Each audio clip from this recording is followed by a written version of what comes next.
औज़ुबिल्लाहि मिनश्शैतानिर्रजीम बिस्मिल्लाहिर्रहमानिर्रहीम नहमदुहु व नुसल्ली अला रसूलिहिल करीम। मैं हूँ मोहम्मद सलीम ख़ान न्याज़ी अपने यूट्यूब चैनल भोले बादशाह के साथ। मेरा आज का मौजू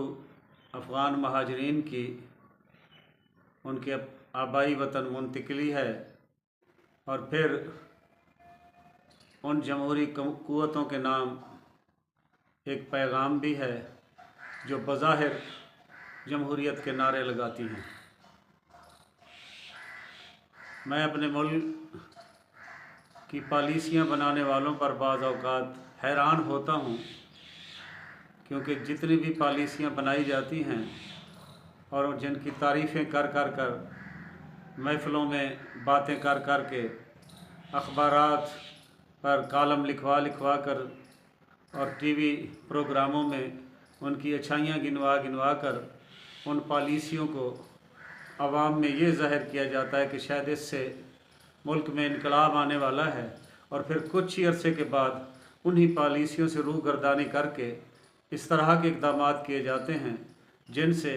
नफ़रतों के सिवा कुछ हासिल नहीं होता। अफ़गान महाजरीन की मुंतकली के मैंने मनाज़िर देखे हैं टीवी चैनलों पर भी और मुख्तलिफ़ वीडियोज़ की शक्ल में भी, अखबारात में तस्करे भी पढ़े हैं, और कोयटा और बलूचिस्तान के इलाक़ों में रहने वाले अपने दोस्तों से या इन दिनों जिन लोगों ने उन इलाक़ों का सफ़र किया है उनसे हालात भी सुने हैं। तस्वीर से, वीडियोज़ से और हालात सुनने से तो यही पता चल रहा है कि वो गरीब और लावारिस से लोग जो यहाँ सिर्फ मज़दूरी किया करते थे वही वापसी जा रहे हैं। यानी हमारे पाकिस्तान में वो लोग जो अब बिला शक व शुबा करोड़ों और अरबों में खेल रहे हैं, उनकी वापसी कब होगी ये फिर आने वाले दिनों में शायद कुछ मनाज़िर देखने को मिल जाएं, वरना लगता मुश्किल है। ये हमारे महल्लों में, हमारी सड़कों पर, हमारे चौकों पर वो गरीब और मसाइल के मारे हुए पठान जो छोटे छोटे काम किया करते थे और उससे अपनी रोज़ी कमाया करते थे और थे भी बेज़रर इंसान, सौम सलात के पाबंद, पर्दे के पाबंद और कानून की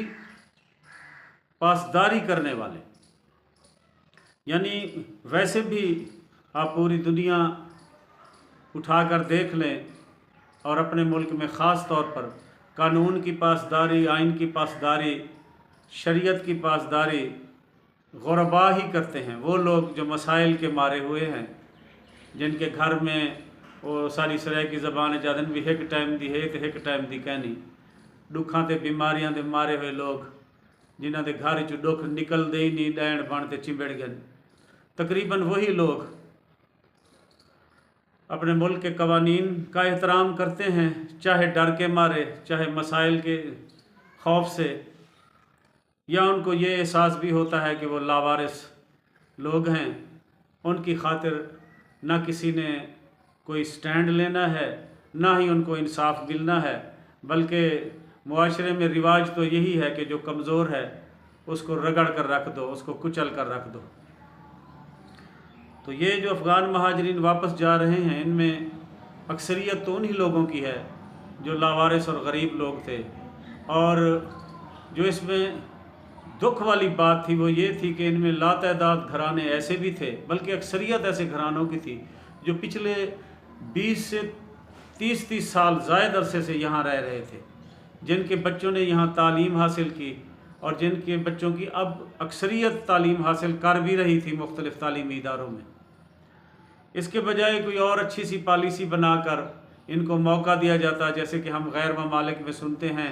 कि पनाह दे दी जाती है, फिर कुछ वक्त दे दिया जाता है और फिर उनको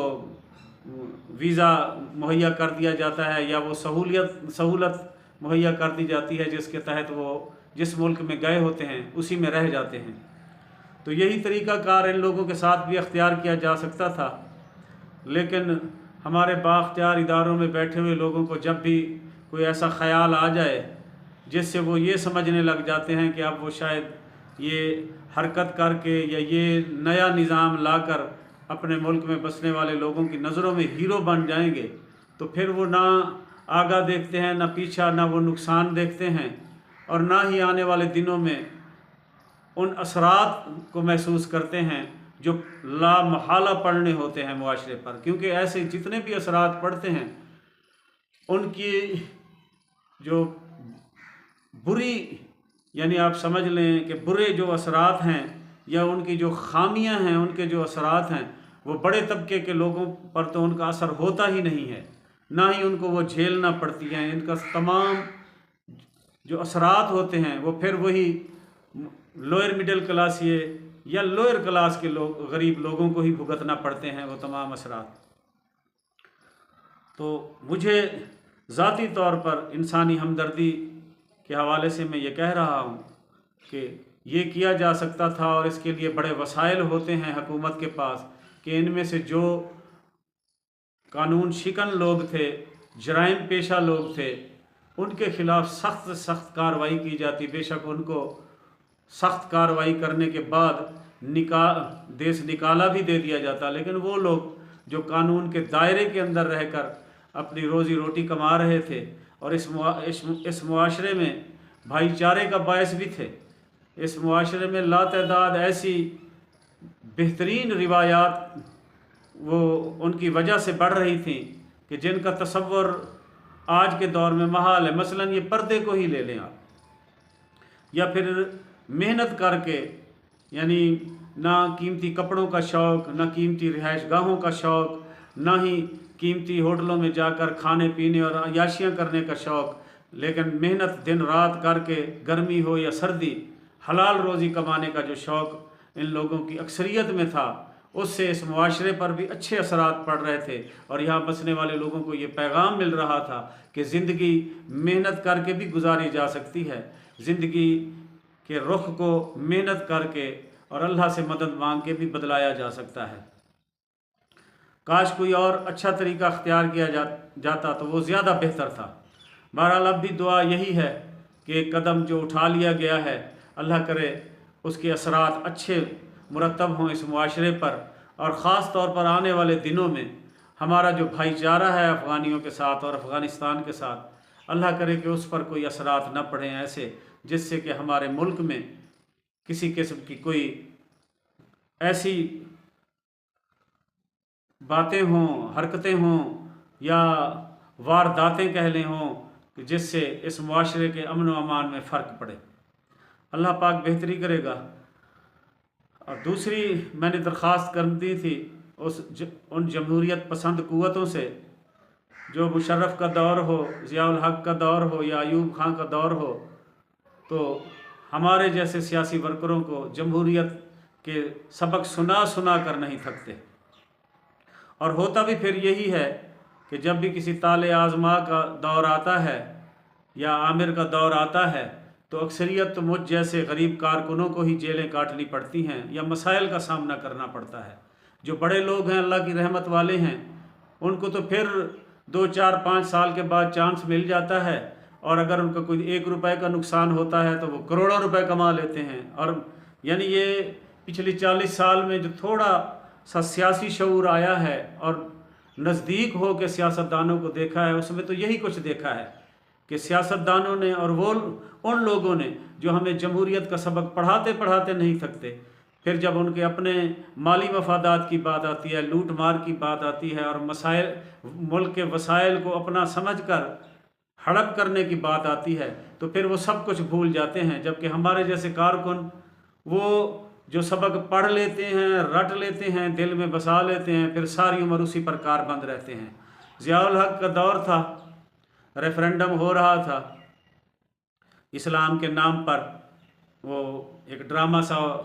मरहूम ने रचाया कि रेफरेंडम कराया गया कि आपको इस्लामी निज़ाम पसंद है या नहीं। यानी वो अगर बज़ाहिर अपना ही नाम लिखता कि आपको ज़ियाउल हक़ पसंद है या नहीं, तो उसको डर था शायद कि रिज़ल्ट इसका अच्छा ना होगा। इसलिए ये नया फ़िक्रा चुना गया ताकि इस मुल्क में बसने वाले अल्लाह और उसके रसूल को मानने वाले लोगों के जज्बात से फ़ायदा उठाया जा सके। तो यहाँ पास ही पोलिंग स्टेशन था मेरे घर के। जब मैं पोलिंग पर अपना वोट कास्ट करने के लिए गया तो शनाख्ती कार्ड निकालने के बाद मुझे पता चला कि मेरा वोट तो भुगता दिया गया है। मैं वहाँ अमले से बहस करने लग गया। आवाज़ ऊंची होती गई तो अंदर से कमरे में से एक अफसर निकल आया और उसने कहा, यार इसको किसी और की पर्ची काट कर दे दो। और मैंने उस पर्ची पर सबके सामने ना पर मोहर लगाई और चला आया। ये उन दिनों की बात है जब पोलिंग स्टेशनों पर रिज़ल्ट 98 और 99% निकला था। यानी मुझ जैसे कारकुन अगर गए होंगे तो उन्होंने यकीनन ना ही पर मोहर लगाई होगी, क्योंकि हम लोग उस वक्त इन्हीं सियासी लीडरों पे, ख़ास तौर पर पीपल्स पार्टी के सियासी लीडरों के इस रहाबाजी हुआ थे जड़ा ही रहाबाजी वाले भंडाने जाए हो ऐसे कि जमहूरियत जमहूरियत होती है और आमिर जो है वो जुल्म करता है। इसके बाद मुशर्रफ का दौर आया तो हमने बेपनाह उसकी मुखालफत की। पीपल्स पार्टी के हिमायती थे हम। मुशर्रफ के दौर में भी जेल काटी, ज़ियाउल हक के दौर में भी जेल काटी, और इसके बदले में अल्लाह पाक की बड़ी रहमत है कि हमने अपने दामन पर कोई दाग लगने नहीं दिया। वो काम नहीं किए जो हमारे लीडरों ने बड़े फ़ख्र से किए हैं। वो लीडर जो गुज़रे हुए दिनों में हमारे रहनुमा हुआ करते थे। और मुझे याद है आज तक वो दिन कि जब बेनज़ीर भुट्टो मरहूमा के, क्योंकि बेनज़ीर भुट्टो और ज़ुल्फ़िकार अली भुट्टो हमारे आइडियल थे, कि जब वो तस्वीरें जहाज़ों से फेंकी गई तो हम रोज़ लड़ा करते थे। और बाज़ औक़ात तो जब इकट्ठे होते थे तो उन तस्वीरों पर बहस करके हम पीपल्स पार्टी के नाम लेवा जो लोग थे रोया भी करते थे। फिर बेनज़ीर के मरने पर हमसे ज़्यादा गम और दुख किसको हुआ होगा कि हमने तो एक जज्बे के तहत पीपल्स पार्टी को वोट दिया और उसके कारकुन रहे, जेलें काटी, मसाइल बर्दाश्त किए, लेकिन कभी इस मुल्क के कानून के ख़िलाफ़ या जमहूरियत के ख़िलाफ़ कदम ना उठाया। लेकिन फिर हमारे ही लीडरों ने, हमारे ही कायदीन ने इस मुल्क में वो रिवायात बनाई, पैदा की कि जो इससे पहले हम ऐसे काम करने वालों को बुरे लफ्ज़ों से पुकार कर जिनका ज़िक्र किया करते थे, वही रिवायात फिर हमारे कायदीन ने अपनाना शुरू कर दी। यानी लूट मार, बदनुवानी और मुआशरे में उन्हीं लोगों की सरपरस्ती जो मुआशरे के सफ़ेद दामन पर बदनुमा दाग हैं। ये मनाजिर हमने बारहा देखे, अब भी देख रहे हैं। और अफसोस की बात यह है कि वही लोग जो आमिर का नाम लेकर, आमरों का नाम ले लेकर जमहूरियत के ड्रामे करते हैं और हमें तरबियत देते हैं कि जमहूरियत से बड़ा इंतकाम कोई नहीं है, वही हमारे कायद और लीडरान इस नहज पर अब उतर आए हैं, बशमूल बाकी सियासी जमातों के भी, कि किसी एक जमात को मिटाने के लिए वो हर हरबा इस्तेमाल कर रहे हैं जो जमहूरियत के मुनाफी है। मैं तमाम सियासी रहनुमाओं से और ख़ास तौर पर पीपल्स पार्टी के रहनुमाओं से